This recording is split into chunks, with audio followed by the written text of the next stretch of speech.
8 o 6 minutos en el territorio continental ecuatoriano, buscando la verdad y abogando por la unidad nacional en pro de la paz y la seguridad en el Ecuador. Queremos dar la bienvenida en estudios de la revista de Opinión Democracia al asambleísta Ramiro Vela de la provincia del Tungurahua. Lo invitamos para hablar de algunos temas vinculados con la Asamblea Nacional, tareas de legislación, de fiscalización y también la coyuntura. Vimos una polémica a propósito de autoridades de ministros, secretarios de Estado, entre ellos el de Finanzas, que fue a dar un informe respecto de los logros que se ha tenido, por ejemplo, el acuerdo inicial con el Fondo Monetario Internacional por $4.000 millones. Él hablaba ayer de que ha sido una negociación transparente, sin embargo, mereció serios cuestionamientos de algunos sectores, que además hay que decirlo, que se van alineando. No olvidemos que estamos en los prolegómenos de un proceso electoral, y es indudable, se van alineando los sectores.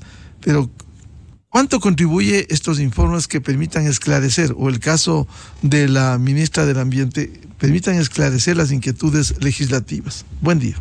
Buen día, estimado Miguel. Buen día a los quiteños, a los ecuatorianos. Un gusto saludarles. Yo creo que contribuye muy poco. Y voy a ser muy crítico con la propia Asamblea. Y voy a utilizar palabras de los propios ministros. 125 pedidos de información a la ministra del Ambiente. Más de 350 pedidos de información al ministro de Economía. Si los ministros dedican equipos de trabajo solamente para responder lo que preguntamos, porque también he hecho algunos pedidos de información, no en ese número, pues definitivamente ¿a qué horas trabajan? Comparecencias, va la séptima vez que el ministro de Finanzas va a la Asamblea. La ministra de Turismo ya va 4 o 5 veces. Y las llaman el lunes y el jueves ya la están llamando otra vez a otra comisión. La del ambiente, perdón. Y ahora están llamando a otra comisión. Yo creo que eso ya raya en un tema político y usted acaba de ser muy claro.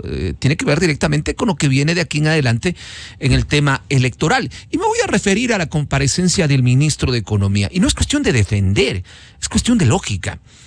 Primero, en la convocatoria se decía claramente el tratado comercial. No hay ningún tratado comercial, porque con el Fondo Monetario no puede usted generar un tratado comercial. Lo que usted firma es un acuerdo inicialmente de poder sentarse en una mesa de trabajo a negociar. ¿Y a negociar por qué? Porque Ecuador tiene un problema económico, porque tenemos un déficit, porque tenemos una deuda. Y la única manera en este momento de pagar una deuda es buscando renegociaciones y buscando cómo pagar ciertos temas que se han ido complicando con intereses, con mora y todo lo demás, y además que quede algo de dinero para poder invertir en ciertos temas que el país necesita. Yo ayer me tocaba ya intervenir, pero al final la señora presidenta encargada decidió ya suspender el debate. Y si usted escucha los acalorados discursos, la mayoría son acusatorios, pues. El uno acusa a los dos últimos gobiernos, el caso de la Revolución Ciudadana, acusa al gobierno de Lenín Moreno y al gobierno de Lazo, aunque hay que recordar que el gobierno de Lenín Moreno nos puso la Revolución Ciudadana, y los otros, en cambio, acusan al gobierno de la Revolución Ciudadana. Y esa no tiene que ser la tónica de la Asamblea. Lo que tenemos que buscar es salidas.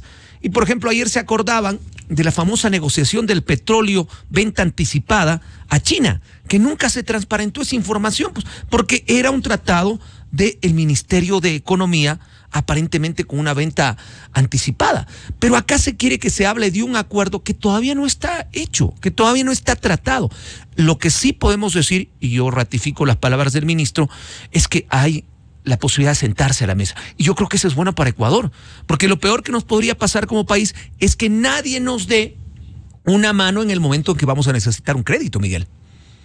¿De qué sirve, a propósito de lo que usted decía, decenas y centenares de pedidos de informes, de qué le sirven a ustedes, a los legisladores, cuando piden? Yo voy a hablar desde mi caso. A mí me ha servido en 3 casos. En el tema del IES, porque he generado un informe que ha permitido saltar o evitar que se continúe con la corrupción de los contratos de limpieza de los hospitales del IES. Yo tengo presentado un informe a Contraloría y Fiscalía desde el hospital de Ambato. Esto inclusive hizo que se cambie el director del hospital del IES Ambato, producto de este tema de corrupción que llegó inclusive a un paro. Esa información, por ejemplo, ha funcionado. Me ha servido el tema de la carretera Ambato-Riobamba, de Panavial. En mi caso, porque sé que en el gobierno de Lenín Moreno se decidió saltarse Tungurahua, no completar ese paso y hacer la carretera Riobamba, pero se saltó y se dejó un lunar en Tungurahua. Para esas son las informaciones. O también cuando usted quiere saber de cómo se han generado procesos. Ejemplo, estoy fiscalizando el tema de la entrega de las frecuencias de radio. Hasta ahora no me llega la información, pero en cambio hay otros asambleístas que preguntan por temas reiterativos. El caso Olón. Hay más de 30 pedidos sobre el mismo tema de diferentes asambleístas, que quizás van a ser contestados de la misma manera y que ayer la ministra, tarde para mí, porque lo mismo que hizo la ministra ayer lo podía haber hecho en días anteriores y hubiera dejado más tranquilo al país. Pero la mayoría de los pedidos de información son realmente la intención de tratar de quedar bien, diciendo yo soy un asambleísta fiscalizador y pido mucha información, pero 300 pedidos en 6 meses a mí me parece realmente una locura. Claro, fastidiar una tarea más allá de los errores o aciertos que tenga una administración o que tenga un ministro, simplemente el persistir con tanto informe, lo que se dice comúnmente, ¿a qué hora trabaja el ministro para estar entregando informes? Y el informe es uno, el otro es el llamado a la comparecencia. Entonces, usted tiene ministros que hoy están en biodiversidad y el jueves ya le están llamando a gobiernos descentralizados y mañana les están llamando a trabajo. Y repito, la última vez que yo pude acudir a una comisión que no sea la mía, porque yo soy parte de la comisión de fiscalización, pero como asambleístas podemos ir a otras comisiones. Fui a la comisión de trabajo cuando vino el señor Peña del IES y yo decía, ¿por qué no todas las comisiones reunirnos previamente y generar una sola comparecencia, para que no los ministros vengan martes, vengan jueves, vengan viernes y así sucesivamente, sino más bien generar temas generales que nos permitan... Temas de interés general, no particulares de un bloque o de un legislador. Otra cosa es el tema de que todos queremos preguntar, y está bien, porque nadie puede quitarnos ese derecho. Pero muchas veces, y me parece que en este medio ya alguna vez lo había analizado, tenemos 10 minutos para preguntar. Eso dice la norma del procedimiento parlamentario de la función legislativa. Pero resulta que utilizamos 9 minutos para dar nuestro propio criterio, muchas veces hablando del gobierno que nos pareció bien o atacando al gobierno, y el minuto preguntamos. Y eso dificulta, realmente hace canzonas inclusive para los medios de comunicación, ¿no? Muchos medios pasan todo el día ahí y lo que sacan es un extracto de 1 minuto máximo, porque no estamos siendo efectivos en eso, y ese es un error que tiene que corregir la Asamblea, porque si no caemos en lo mismo que le pasó a la Asamblea anterior. Claro, se valora los contenidos, y si son contenidos que no sirven, ¿cómo se puede publicitar eso? Miguel, una comparecencia de 4 o 5 horas. Con lo mismo, reiterativo. Yo, como periodista, digo, ¿cómo saco un resumen de 4 o 5 horas? Cuando fui por un tema específico. Entonces, ese tipo de cosas, creo yo, ojalá, yo lo hago desde mi visión particular, aunque algunos compañeros se molesten, no le ayuda a avanzar a la Asamblea. No le ayuda a avanzar. Y lo pasó en las comparecencias. Ayer se van los ministros, yo creo que para mí fue una explicación lógica. La pregunta era, ¿hay en este momento un acuerdo ya firmado con el Fondo Monetario Internacional? El ministro dijo, no. Lo que hay es una mesa de diálogo, estamos sentados ahí, no podemos tal vez transparentar ciertos posibles acuerdos, porque todavía no están dados. Claro, hasta que no se concrete. Pero en todo caso el ministro dijo que se va a transparentar, se va a entregar la información de los acuerdos en la página web. Al final dijo, cuando ya tengamos que hacerlo, lo vamos a transparentar como dice la norma a través de la página web. Pero ahí salieron algunos compañeros asambleístas a decir, no, es que tiene que pasar por la Asamblea. No es así, no es porque yo digo tiene que pasar por la Asamblea, en pocas palabras, por mi permiso, y así lo tengo que hacer. No estamos hablando. Claro, no diferencia. Estamos involucrándonos en otro tema que no es nuestras funciones. El Ejecutivo a lo suyo y la Asamblea a lo suyo. Ya, y ustedes la tarea, por cierto, de fiscalización. No olvidemos, a propósito de lo que dice el asambleísta Ramiro Vera, lo que pretendieron hacer con la reforma penal. O sea, involucrarse en temas de una investigación penal que es reservada, que entregue información para que se haga público eso. ¿En qué queda el ámbito penal? Lo más importante en el país, y quizás el mayor error que se ha venido dando durante todos los años, es la intromisión de otro poder del Estado bajo pretexto, en el caso de la Asamblea, de fiscalización, en otros, por ejemplo, el tema judicial. Yo no solamente le voy a hablar de la última norma, acuérdese lo que pasó con el COIF. Las reformas al Código Integral Penal tenían excelentes propuestas para el Ecuador. Hoy propuestas que son prácticamente desechadas y que tendrán que esperar un año para volverlas a tratar. ¿Por qué? Porque faltando pocos días la comisión metió 2 o 3 temas ahí. Querían quitarle la reserva de las investigaciones de fiscalía, una locura. Querían que cortes internacionales de derechos humanos se metan a revisar sentencias, otra locura. Yo no estuve presente por un tema de salud, tuve que hacerme un tratamiento, pero mi suplente, la asambleísta que estuvo en mi reemplazo, porque cuando yo no voy a la asamblea pongo a mi suplente, no es que dejo vacío el tema, esa es una responsabilidad, tenía claras instrucciones de votar en contra, porque ya habíamos revisado 24 horas antes este mamotreto para mí de, en pocas palabras, dar licencia a los vocales que sean investigados y que tengan algún problema con la ley, pero que sigan siendo vocales y que los alternos actúen mientras ellos estaban en la cárcel. Ahora, no eso es una locura. locura. Hubo 92 votos, es decir, ¿cómo entender eso, no? Pero por eso siempre yo particularizo, y la gente lo que tiene que hacer es vincular los votos a quienes lo hicieron. ¿Qué interés tenían las bancadas que votaron a favor de aquello? En mi caso, mi suplente votó en contra, yo lo hubiera votado y me había adelantado. Creo que el presidente la va a vetar totalmente, porque es una locura. Más aún cuando tenemos a todos los vocales con problemas, pues 2 presos, claro, y 2 con medidas alternativas. Y la legislación es general, no particular para el Consejo, en este caso, y los vocales del Consejo de la Judicatura. Qué bueno que ratifiquemos ese criterio. A veces no se puede legislar para todos. Muchas veces cuando tenemos alguna ley que particularmente afecta a alguna persona, sí tenemos esa queja, pero hay que legislar por generalidades. Claro, por la norma mayoría. de carácter general. Yo le escuchaba hace un momento su entrevista, porque siempre tengo el gusto antes de estoy en entrevistas de escucharlo. Yo fui el denunciante de los sueldos dorados, acuérdese. Apenas ingresé a la asamblea, porque lo conocía. ¿Y qué han hecho ciertos protagonistas del famoso directorio de los trabajadores? Ver solamente para su sector. El sector eléctrico vio por ellos, vio sus prebendas, vio sus sobresueldos, pero no se legisló para la generalidad, no se vio para todos los trabajadores. Solamente yo, mi sector tiene que estar bien, el resto de trabajadores no me importa. Entonces, ¿cómo digo representarme a todos los trabajadores? Pues ese tema es uno de los problemas del Ecuador y pasa dentro de la Asamblea. Tenemos que legislar por generalidades, no por particularidades. Aun cuando usted no estuvo su suplente, ¿quiénes votaron? ¿Quiénes fueron los 92 votos? Yo le voy a hablar de bancadas, porque esto es simple, ¿no? La bancada de N votó en contra, incluyendo mi voto.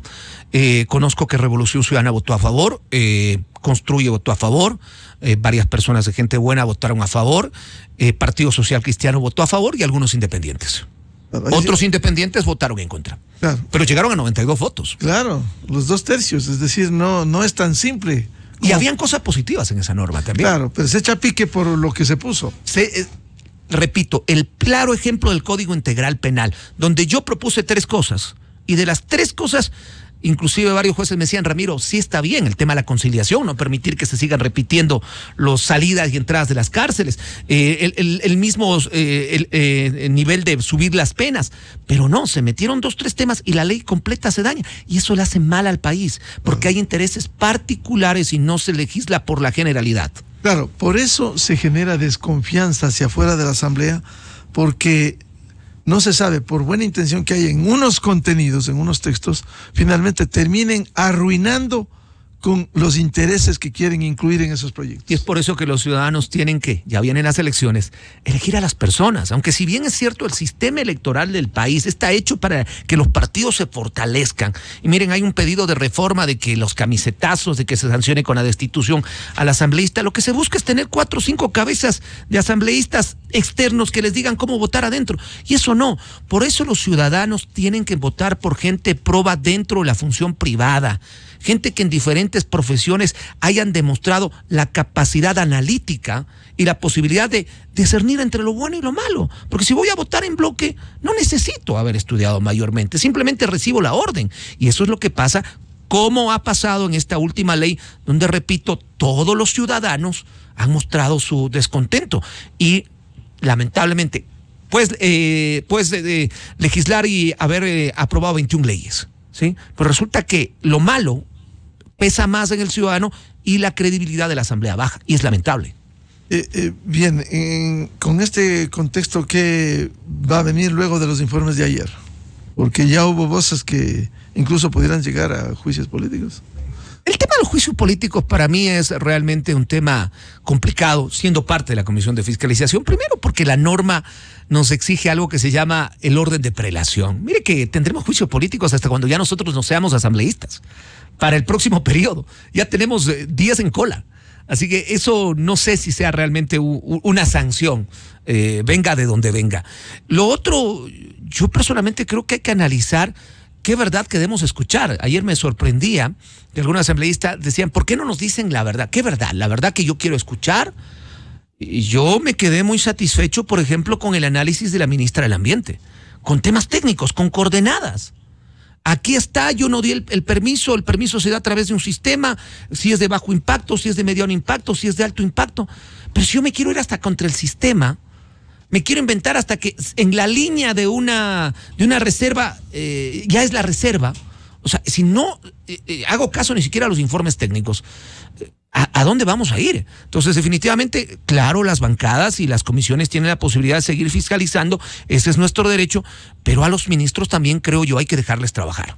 A propósito de uno de los temas que hablábamos con el asambleísta Ramiro Vela, de ADN, se informa que el presidente Daniel Noboa vetó ya totalmente el proyecto de reforma al Código Orgánico de la Función Judicial, en uno de cuyos artículos, como se ha mencionado, se señalaba la posibilidad de licencia sin sueldo para los vocales del Consejo de la Judicatura en caso de que se les dicte orden de prisión preventiva. ¿Ha hecho bien? Ha hecho bien, ha hecho muy bien, y nosotros nos habíamos adelantado. Un año que no pueden tratar. Y es un año que no se lo puede tratar. Y repito, dentro de esta reforma habían cosas positivas, pero lo pequeño, idéntico al COIF, lo pequeño te daña totalmente.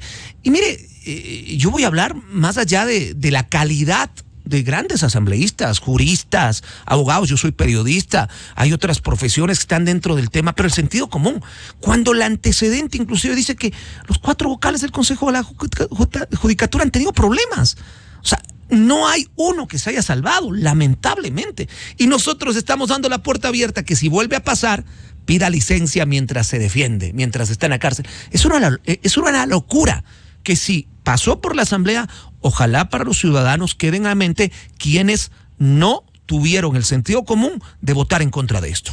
Claro, se malogra el resto del proyecto precisamente por el juego de intereses, porque uno no puede terminar de entender el juego de intereses como fue en la reforma que usted citaba al Código Orgánico Integral Penal, el incluir la facilidad para la revisión de sentencias o conocer las informaciones reservadas que tramita la Fiscalía. Al punto de que decían, no les vamos a decir a nadie, solamente nosotros, los asambleístas, de manera reservada, lo vamos a conocer. Perdóname, ¿quién les cree eso? ¿Quién les cree eso? Yo soy uno de los críticos cuando en las sesiones de fiscalización nos toca pedir que la sesión sea reservada. Hay temas que los asambleístas no necesitamos conocer. Como fiscalización lo podemos hacer particularmente, pero la intención es que ciertas autoridades suelten temas que pueden dañar investigaciones, sobre todo el tema de fiscalía, y para eso no nos vamos a prestar. Yo lo he dicho muy claramente y he sido muy, muy contundente en mis declaraciones. Pasó cuando tuvimos la comparecencia de la fiscal, ¿no? Se intentó que un ex asambleísta hoy vinculado tenga un careo con la fiscal. O sea, no hay que pensar mal para acertar, simplemente hay que revisar el orden de las acciones y ves que la intención es buscar adelantarse a conocer temas de investigaciones y a generar un poco como que de tiempo para ciertas personas que están haciendo malas cosas. Lo malo de todo es que autoridades como el presidente de la Asamblea criticó eso y sin embargo habló de una posible sanción, artículo 170 de la Ley Orgánica de la Función Legislativa, el haber hecho uso indebido de un recinto legislativo para esta emboscada que fue denunciada en el país contra la fiscal, y resulta que finalmente solo les llaman la atención y uno pregunta, ¿en qué acápite en qué artículo está una llamada de atención cuando el caso es evidente y está consignado en el artículo 170? Yo entiendo que esto es de votos y el CAL y no el importan los comité argumentos. ético, muchas veces esto es político. Muchas veces no importan los argumentos, es lo que los ciudadanos de a pie a veces no entendemos. Sí, yo hoy como asambleísta de afuera no entendía. Como si la razón dice que sí se actuó mal, ¿cómo no hay una sanción? Pero ya, al igual que en otros temas, tienen que darle a cara a quienes no han actuado de esa manera. Sé que ahora inclusive hay un tema en fiscalía, porque ya se nos ha pedido una información sobre si a todos los correos de los asambleístas llegó el famoso pedido de ser parte de la sesión o no. ¿A usted no le llegó? A todos nos llegó. Sí llegó. Pero ya cuando estábamos en la sesión. O sea, yo lo conocí después de salir de la sesión. ¿Acaso que no se toman las precauciones para una sesión? ¿O se le convoca ese rato y se dice va a incorporarse? No, pues recordemos que ahí un asambleísta fue el que alertó, el que sí se dio cuenta, el que ha estado atento del correo, porque yo cuando estoy en la sesión ya no estoy en el correo. Claro. Pues, alertó que había llegado ese momentito un correo y le alertó a la presidenta de que le dé paso al pedido de la comisión. Qué curioso. Por eso inclusive que conocedor del procedimiento parlamentario había dicho que si la presidenta directamente daba la posibilidad de esa comparecencia, estaba en su atribución. Pero al ser un asambleísta, un miembro, un comisionado, el que alerta sobre el tema, había que tomar votación, lo que no se dio. Entonces, para que Por vean, eso abandonaron la sesión. Primero abandonamos la sesión, además que la fiscal ya había decidido retirarse. Y la comparecencia a la sesión decía claramente, comparecencia a la fiscal. Si la que comparece, la máxima autoridad de la fiscal, dice, ya no hay más, me voy, era innecesario que el resto de asambleístas nos quedemos. Y peor, a un juego político que lo quisieron armar ese momento. Así es, y no pasó nada. El otro tema que está en ciernes, en análisis y resolución, la conformación de la terna para el Consejo de la Judicatura. ¿Cómo debiera hacer la Asamblea? La Asamblea debe reunirse y para eso hay los jefes de bancada. Es imposible que los 137 podamos presentar un nombre o tengamos un candidato, además que no es nuestra función. Nosotros desde ADN, ayer justo conversaba con la presidenta de la bancada y decíamos que nos parece oportuno inclusive no siempre regresar la mirada a lo mismo. Jueces, miembros de tribunales, personas que han estado mucho tiempo en la justicia, ¿por qué no vincular también al tema de la docencia? Donde tenemos excelentes personas y profesionales que cumplen el perfil y que, repito, podrían cambiar esta realidad de tener hoy 2 enjuiciados, presos inclusive, y 2 personas con medidas alternativas dentro del Consejo de la Judicatura. Creemos que hay que analizar muy bien eso y sobre todo cumplir con el tema de la probidad notoria, ¿no? Bien, muchas gracias a la presencia aquí en la revista de Opinión Democracia, al señor asambleísta Ramiro Vela de la provincia del Tungurahua de ADN. Temas de interés vinculados con la Asamblea Nacional. Muy amable, Ramiro. Miguel, muy amable a usted por la invitación, a los oyentes, a los ciudadanos. Muy buenos días, gracias y desde la Asamblea seguimos trabajando.